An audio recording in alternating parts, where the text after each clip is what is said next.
ఇదే విషయంపై మరిన్ని అప్డేట్స్ మా ప్రతినిధి నాగేష్ అందిస్తారు. నాగేష్. రెహానా, మైపాల్ రెడ్డి వ్యవహారం రోజుకు మలుపు తిరుగుతుందని చెప్పుకోవచ్చు. పటాన్చెరు కాంగ్రెస్ లో పరస్పర ఆరోపణలు ప్రత్యారోపణలు ఒకటైతే ఒకరిపై ఒకరు దాడులు చేసుకునే వరకు కూడా పరిస్థితి వెళ్ళిందని చెప్పుకోవచ్చు. మొన్న ఏవైతే బీఆర్ఎస్ కార్యకర్తలు పోటాపోటీగా నినాదాలు చేశారు కాంగ్రెస్ పార్టీ కార్యకర్తలు, ఈ విధంగానే ఈ రోజు కూడా కాంగ్రెస్ బీఆర్ఎస్ మధ్య పోటాపోటీగా దాడులు ప్రతిదాడులు జరుగుతున్నాయని చెప్పుకోవచ్చు. ముఖ్యంగా పటాన్చెరు నియోజకవర్గంలో దౌర్జన్య కాడ జరుగుతుందని మనం అయితే ప్రచారం అయితే జరుగుతుంది. గూడెం మైపాల్ రెడ్డి వర్సెస్ కాటా శ్రీనివాస్ గౌడ్ మధ్య నెలకొన్న వివాదం చిలికి గాలివానంగా మారుతుంది. తాజాగా గూడెం మైపాల్ రెడ్డి అనుచరులు కాటా వర్గం పైన దౌర్జన్యానికి దిగడం అనేది కొంచెం కలకలం రేపింది.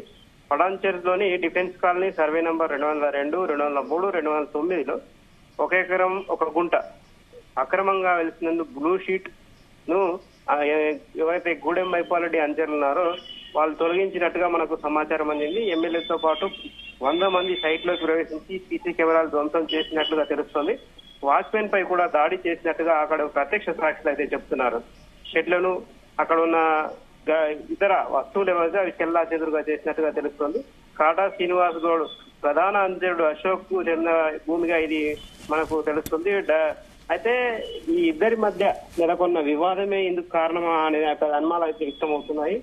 మొన్న గూడెం మైపాల్ రెడ్డికి సంబంధించిన ల్యాండ్ ఇష్యూలో కాటా శ్రీనివాస్ గౌడ్ సమయం కాంగ్రెస్ ఎమ్మెల్యే క్యాంప్ ఆఫీస్ పైన దాడి చేయడం, ఇలాంటి ఘటనల నేపథ్యంలో మైపాల్ రెడ్డి కూడా పెద్ద దాడికి దిగినట్టుగా మనకు అక్కడ ప్రత్యక్ష ఘటనలో బట్టి తెలుస్తుంది.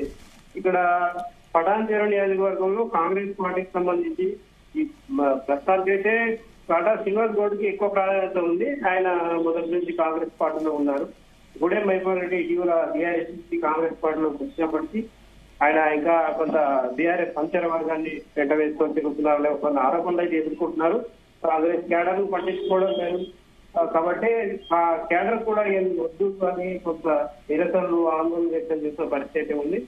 ఇటీవల జరిగిన ఏదైతే క్యాంప్ ఆఫీస్ పైన దాడి ఉందో ఆ కేసులో కూడా 42 మంది పైన కూడా పోలీసులు కేసులు నమోదు చేశారు.